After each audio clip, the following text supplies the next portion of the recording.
sa pamamagitan ng Biblia.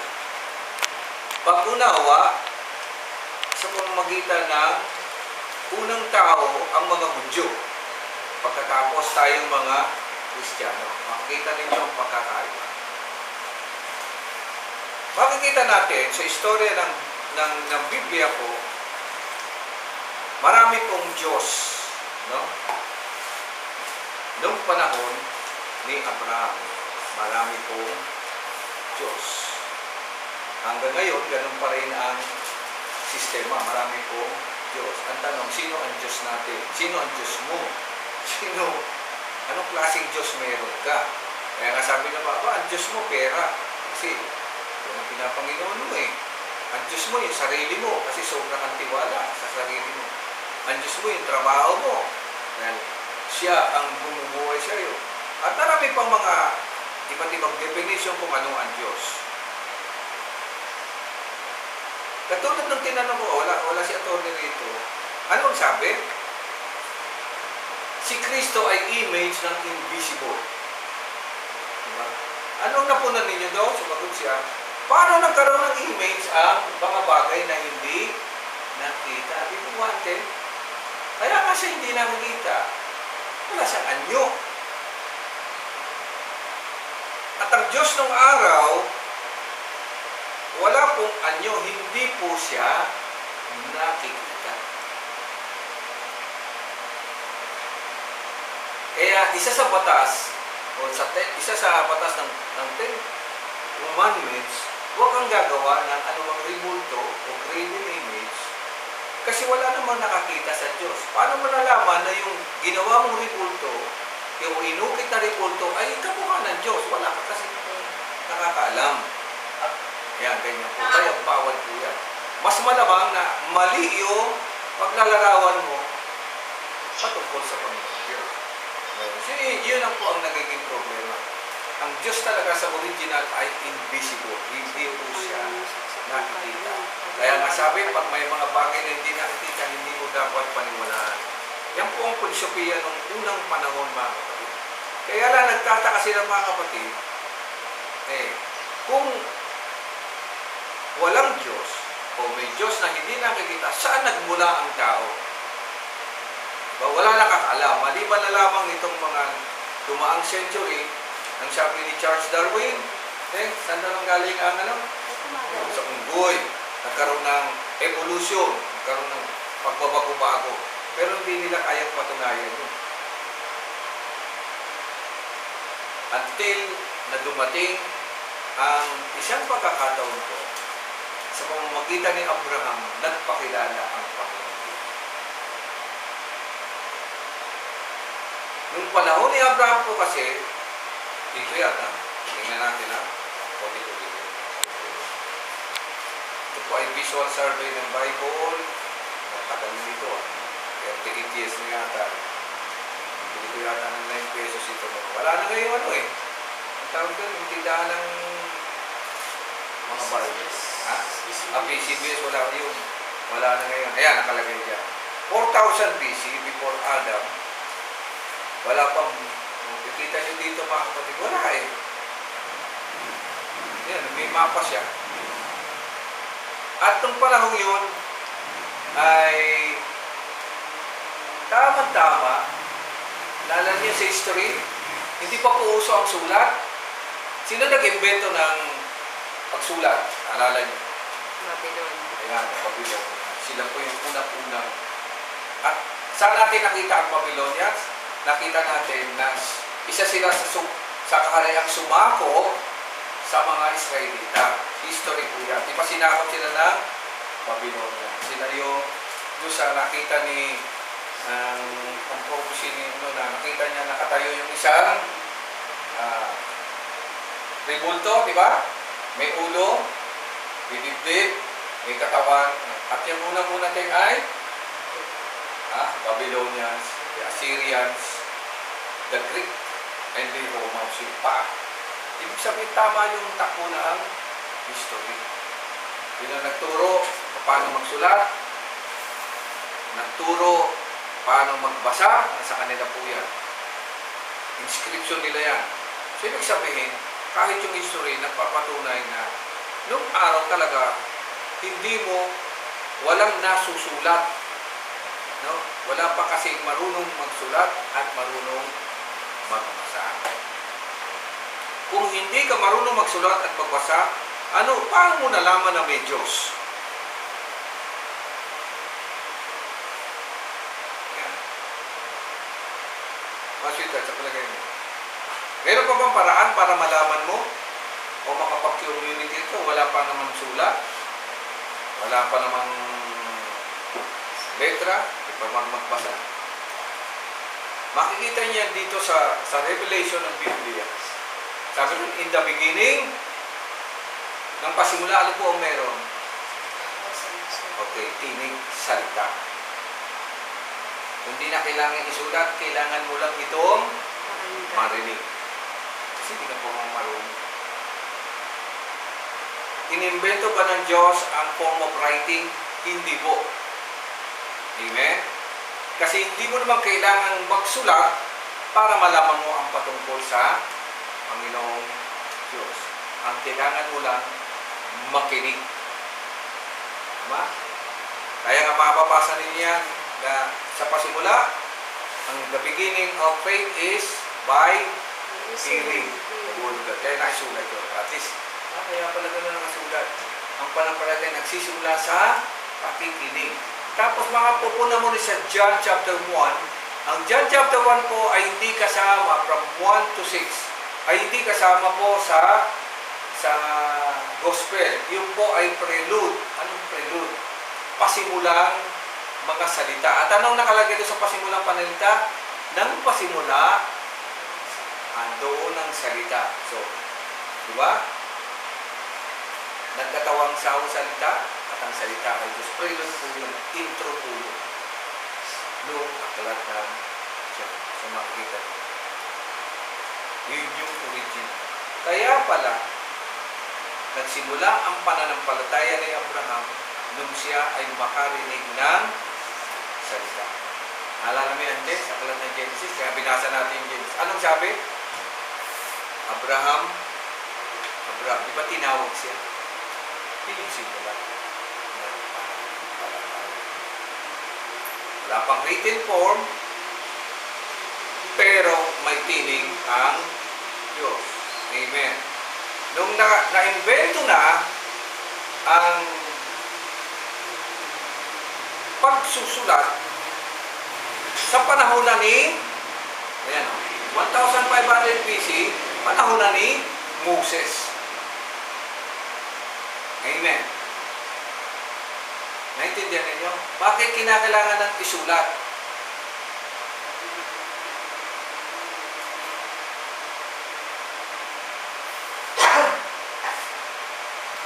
Ibigay ko sa inyo. Medyo malalim na ako. Sa atin, bilang tao, punta tayo sa sarili. Sa atin bilang tao, hindi ba pwede naman yung usapan lang? Bante, usapan. Diba? Halimbawa, Ros, sa iyo itong bahay. Ante, sa iyo itong lupa. Pwede naman po yun, di ba? Ante, sa iyo na yung kotse. Usapan. Okay na po yun, di ba? Pero may danger. Anong danger nun? Ante, ito talaga yung danger nun. Maaaring hindi masunod. Aba, kinuha niya ito yung kotse. Sige, kinuha yung lupa. Kinuha yung gano'n. Pwede mo baguhin. Amen. Kahit narinig.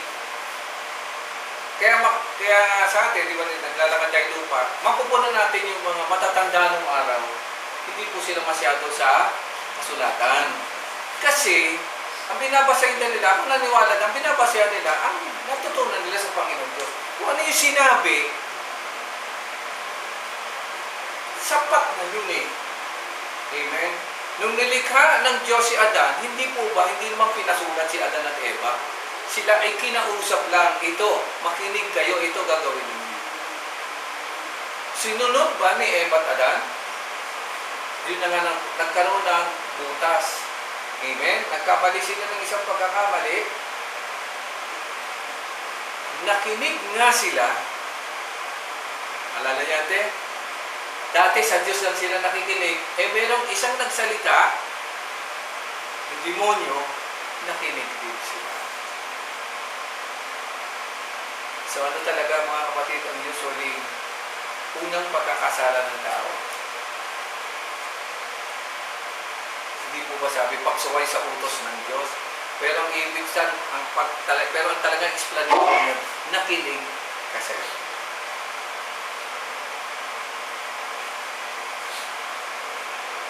Naintindihan nyo? Merong isa ka lang dapat na pakikinggan, pero nakinig ka sa iba. Violation. At pag nakinig ka sa iba, ano nang nangyayari? Naiiba rin ang kilos at naiiba rin ang gawa. At yun nga ang nangyari kay Eva. Kinain nila yung bunga.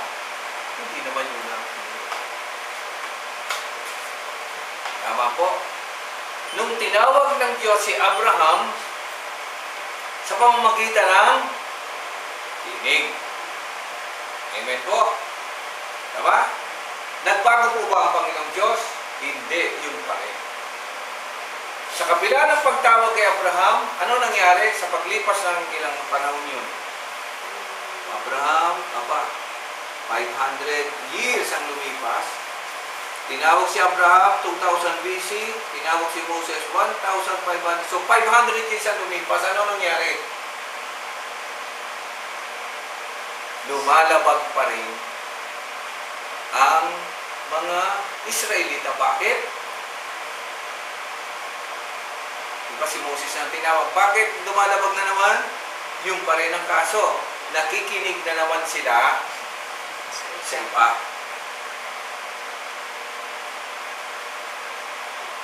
Sa lagay nyo, bakit nawala yung iba rito? Ha? Nakinig sa iba. Ano ako to? Hindi ko na ano yun. Yung nagsalita rin, pinakinggan niya, ano yung makinig sa akin? Wala naman sa akin. Pero ganun nga ano niya. Amen? Tama? Okay. So, anong ginawa ng Panginoong Diyos kay Moses? Diba? Nagkasala na eh. Anong ginawa? Pinaakyat si Moses, at anong ginawa? Pinagsulat sa Sinulat na ngayon yung isinulat na ngayon. At ang batas, pag naisulat, what is written, it shall be done. Sa pag-asawa, di ba, pag kinakasal, pwede na po ba yung sumpaan? Pwede na po, kung tutusin. Mahal kita, mahal mo siya, ama, I love you, darling, I love you too. Pwede naman po yun eh. Amen. Kaya lang, pag nilabag yung usapan na yun, ano mangyayari? Nawawala ng visa yung usapan. So, pag kinakasal ngayon, ano ginagawa natin? marriage contract. Pipirmahin ka na. Di ba? Kaya kung ang kasal talaga nung araw, wala namang pupirmahan. Ngayon, Mante, naintindihan po ninyo. O, sige, punta tayo sa bilihan ng lupa. Pwede naman yun na, o iyo na lupa. Sabi na lupa. Pwede naman yun eh. Uy, akin na to, sabi ng lolo ko, sabi na tayo.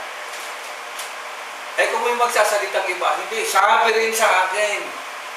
At dalawa na tayo pinagmana, so mag-aaway na ngayon. So ano ang ginagawa ngayon? Gagawa ngayon ang kasulatan. Deed of pipirma ngayon. Yung pirma ka, pinipiki pa eh. Yan. So ganun. Kaya ko sinasabi, para maintindihan niyo mga kapatid, kung bakit nasulat ang salita ng Panginoon Diyos. Kasi kung tutusin, sa pasimula pa, hindi naman sinabing nagsulat ang Diyos eh. Sa pasimula pa yung nagsalita ang Panginoon. Sana sapat na yun. Kailangan ang tao talaga may sariling kaisipan, may sariling diskarte. Kaya ang ginawa ng Panginoon, isinulat na kasulatan. Nung naisulat na ang salita ng Diyos, may problema pa ba? Meron din. Hindi na nga nila masunod yung sinasabi, isinulat, hindi pa rin nila sinusunod.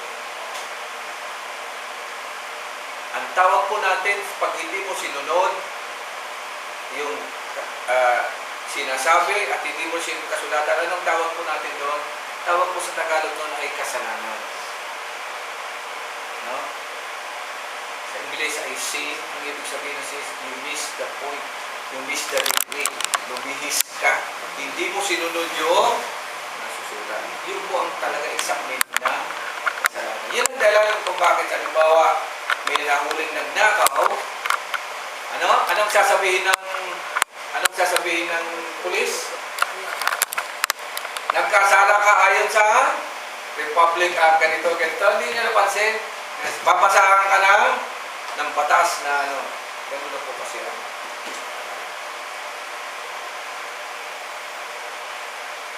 ang sabi ng aklat ng Romans chapter 3, for all have sinned. Lahat nagkasala, mali lahat. So, ano ang gagawin?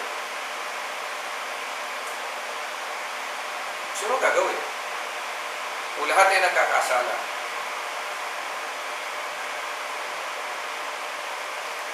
patawarin dapat. Ito ba? Patatawarin. Paano patatawarin? Mabalik ka sa umpisa. Ano ang umpisa? Ano yung umpisa? Ano yung umpisa kanina? Simula ay pakinig. Saan po? Sa salita. Tama. May babalik ka ngayon sa Amen. Ang ginawa ng Panginoong Diyos, talagang matalino siya. Yung pakinig, yung salita mismo, ano ginawa po niya? Ano nangyari sa salita? Nagkawatawang tao. Tama. Talino na. Pinagkatawang tao ngayon yung salita. Nakilala natin siya sa Misaya po. Mesiyas po ang tawag. Sa nagkatawang tao. Tawag po niyan sa anak ng Diyos. Nagkatawang tao po ang ibig sabihin. Pag sinabi po Mesiyas, dapat tao po siya.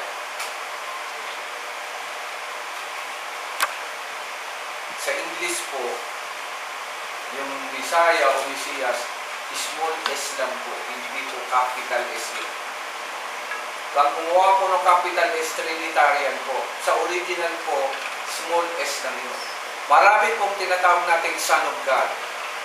Ang anghel tawag rin Son of God. Basta ginamit ka ng Panginoong Diyos na, ano bang ang trabaho ng anghel? Tagapagsalita. So, Son of God din po sila. Ang mga propeta, Son of God din po yan. Ang hari, Son of God din po yan. Kaya lang limited. Sabi kasi ng Panginoon, mababawi lang ang inyong pagkakasala kapag dumating yung Son of God. Yun po ang iniintay nilang Mesiyas. Amen. At bago dumating ang Panginoon Kristo, tagal pa. 4,000 years na po. Alam niyo ante yung 4,000 years? Tagal na. 4,000 years. Nabuhay na si Adan, nabuhay na si Noah, nabuhay na si Abraham, nabuhay na si Moses, nabuhay na si David, hanggang kay Ezra yung tagapagsalita. Dumating ang Panginoon 4 BC. Ay, 4,000 taon na lumipas bago nagkatawang tao yung salita. At nung nagkatawang tao ang salita, paano mo malalaman na siya na ang Mesiyas? Anong sabi ng Panginoon Kristo? Matatalos ng sino man sa inyo ko ang sinasabi ko ay sa akin o sa aking amang nasa langit. Eh yun, salita pa rin ang pinagtutusan. Bakit niya sinabi yun? Kasi ang kausap ng Panginoon sa Kristo, mga Pariseo, Saduceo, at Iskriba, ano ang mga taong ito? Palagay niyo, ano ang scribe, Pharisees, scribe, and Sadducees? Ano sila? Ano sila, te? Yes, mga scholar ng salita daw ng Diyos. So, dapat ang trabaho nila, pag nagsalita ang Panginoon sa Kristo, ima-match nila yon. Pag nag-match yun, ibig sabihin, totoo yung sinasabi ng Panginoon sa Kristo. Kaya ang istorya dito sa gospel, sasabihin niya, sige nga, sino magsasabi sa inyo na ang sinasabi ko'y galing sa akin at hindi galing sa ama? Wala silang may kaso dahil Ang sinasabi ng Panginoon sa Kristo, yung mismong narinig na nila. Sabi, wala tayong magawa rito. So, isang paraan na lang ang para matigil ang lahat. Anong gagawin natin? Isa lang, solusyon. Pag-ayaw mo na sa isang tao ng solusyon. Patayin. Patayin na natin yan. Pag patay na yan, wala na. Sabi nila. Kaya nang pumasok sa kanila, pinatay nila ang Panginoong Kristo. Wala pong kaso ang Panginoong Kristo. Ano po? Wala po siyang kaso. Tama. Ang ginawa ng mga Pariseo, kinasuhan siya ng anong kaso sa kanya? Tama yung sinasabi niya, sa Diyos yung sinasabi niya, so walang kaso. Anong kaso ang ginawa sa kanya? Rose, naalala mo? Maganda ito discussion na para tayo sa korte. Ano? Anong kaso ang inano sa kanya? Palagay niyo. Di po ba, pag nagkasala ka sa salita ng Diyos, anong parusa tayo? Alam niyo yan. Babatuhin ka nila hanggang sa mamatay ka. Ganun po, ate. O pa sila ng bato, pupukpuk muna sa ulo mo yung isa, pagbagsak mo nakakababato. So, ang problema doon kung sino yung unang babato. Parang gusto ko unang bumato kasi ikaw, kaya yung iba, pag bumagsak ka na, seremonya na, kunyari binato ka, kasi sabi nga, batuhin sila hanggang mamatay. Di ba, ganun ang sinabi doon sa nahuling hostess, di ba, nahuling hostess. Ano, dapat sa kanya, batuhin hanggang mamatay. Ano sabi ng Panginoon? O sige, sino sa inyo gustong bumato, mauna? Bakit wala dumampot? Kasi pala, pag dumampot ka ng bato, ang unang tatamaan mo, dapat ulo.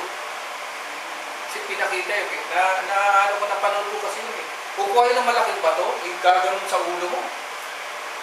Pag tumama sa ulo mo, di sabog ang ulo mo, pagbagsak mo, tsaka ka lang babatoy, sirin mo. Sabi nga na po, sino sa inyong walang kasalanan siya muna pupunta? Di ba wala? Nag-alisan? Ang sabi ng Panginoon sa babae, hindi rin kita pumusgahan, hindi rin kita babatuin. So, hindi pwedeng batuhin ng Panginoon. So, anong kasong pinataw sa kanya? Parang sa Senado rin tayo. Hindi mo makakuha sa ganong kaso. Patuwa mo na ibang kaso. Anong kaso niya? Hindi po ang mga Hudyo ang nagpako. Sino na nagpako sa kanya? Roman soldier. Bakit? Anong kaso na ng Panginoon? Makikita niyo dito sa nakasulat sa ibabaw niyo. Di ba may sinulat dito yung mga Roman? Di nakapako ng Panginoon. Umakyat yung isa, may ipinako doon. Ano nakasulat? Jesucristo in re. Jesus Nazareno Rex Insiu. Ibig sabihin, Jesus, hari ng mga Hudyo.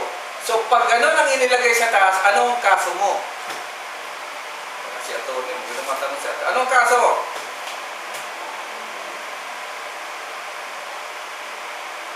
Yote, anong kaso? Yes, rebellion.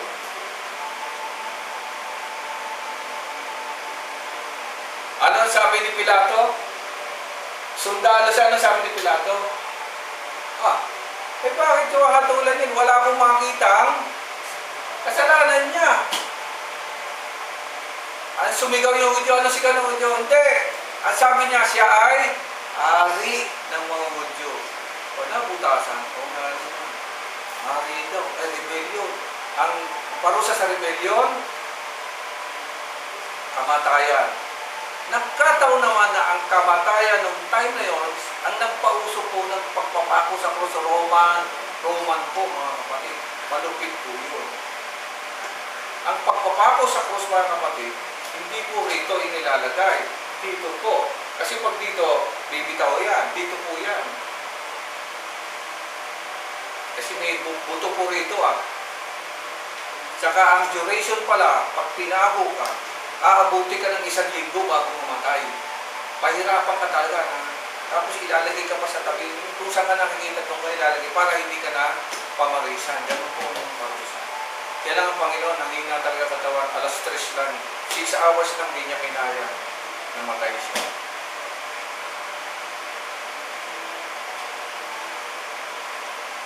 Eh anong kasunod? After 3 days, uli siyang nabuhay. Doon na ngayon nagkaroon na pagkakain. May ebidensya pa na siya namatay? Meron po. Tama? May tama siya rito sa tagiliran. Bakas lahat ng ano niya. Pati sa kamay niya, nandun. Ibig sabihin talaga namatay siya. At alam niyo sa batas po, mga kapatid, kinakailangan 1 to 3 days para ma-consider ka talagang namatay. Di ba sa Pilipinas, mayroon namang namatay ngayon, mamaya nabuhay. So, hindi talaga namatay yun. Isisenan kasi sineshare ko rito, nung namatay po si Angelique. Matay ano? Nasa hospital po kami. Nanalangin po talaga ako sa Panginoon. Sabi ko, Lord, patay na po ba talaga anak ko? Magbigay po, pag gumalaw po yan, ibig sabihin may pag-asa pa. Nakatingin ako, tagal ko nakatingin mga kapatid. Wala kasi noon, at saka ating noon. Akalain yung nakatingin ako, ganyan, tumaas yung kamay ni Gideon. Nakabalot ng gano'n. Gumanon yung kamay niya. Tumayo ko, tumakbo talaga ako noon. Yes, sabi ko, gumanon po talaga kamay niya, gumanon. Gumanon, no? Sabi ko, tinatawag niya ako, takbo ko. Pagdating ko dun pati tinanggal ko na yung ganito niya. Tinanggal ko. Hindi. Wala. Parang, tapos nag-research na lang ko, bakit nakakagaling pala yung huling impulse ng brain. Yung huling impulse pala ng brain. Kung ano yung, kung saan yung, yun ang gagalaw ba? Minsan gumagano. Yun pala sa kala ko naman. Mamaya dumating na yung punerarya. Wala, dati ko na ako. Bigla dumating na. Hindi ibig sabihin. Impulse of Pag in-impulse of wala, sabi ko, sige anak, pahinga ka na, sabi ko na. Tingnan ko, kung magsasalita sana talaga gumaling yung kamay niya. Tapos bigla bumaba ulit. Napatakbo. Hindi siya. Hindi katulad ng Panginoon Yesu Cristo. Kung nabuhay na magbuli, after 3 days. Kasi sa batas po, dapat ang mga bagay pinatutuya ng 1 to 3, di ba? 3 days na nga. Ibig sabihin talaga namatay. Yun nga buhay. Si Lazaro, di ba, ganun din. Ilang araw na nakalibing yun eh. Kaya patay. Sabi, di, huwag niyo na pupuntahan. Lord, patay na po yan. Ang tagal na nakalibing yan. Dahil sabi naman, tinawag si Lazaro. Lumabas ba? Lumabas. Kaya nagulat sila ba? Anong kinalaman na pinag-usapan natin? Inistorya lang po ng Biblia kung bakit ang Panginoon Kristo ganito ang pagkakasabi sa aklat ng Kolosas. Para hindi tayo mag-i-interpret ng iba. Sabi sa aklat ng Kolosas, maintindihan nyo na ito ngayon. Sabi, verse 10. Sabi rito, si Kristo, alam niya na ibig sabihin ng Kristo na po. Kristo po, Greek po yun. Christ po, English. Ang original is Messiah. Hebrew po yun. Dito kasi translated, si Kristo ang larawan ng Diyos na di nakikita. Kasi nga, hindi nakikita the image of... Walang nakikita ngayon, sinabi rito ni Paul, hindi, si Kristo, larawan ng Diyos na di nakikita. At siyang may kapangyarihan sa lahat ng nilikha. Ano ang ibig sabihin nito, mga kapatid? Totoo ba itong talatang ito? Ano naalala ninyo, mga kapatid?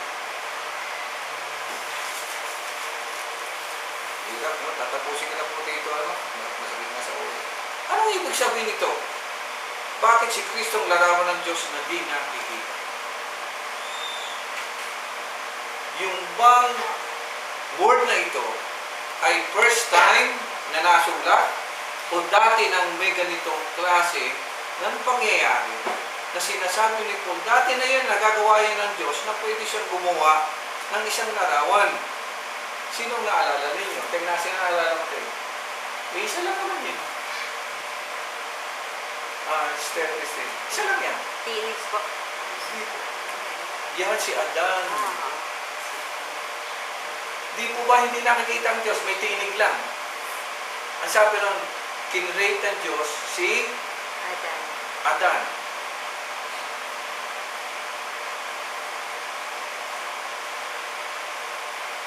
Yung pangalang Adan ay galing sa Adam, ay galing sa salitang Adama. Ang ibig sabihin lupa. Yung pong ibig sabihin ng Adama, lupa. So, ibig sabihin galing siya sa lupa. So, hinubog daw ng Diyos, pagkatapos, hiningahan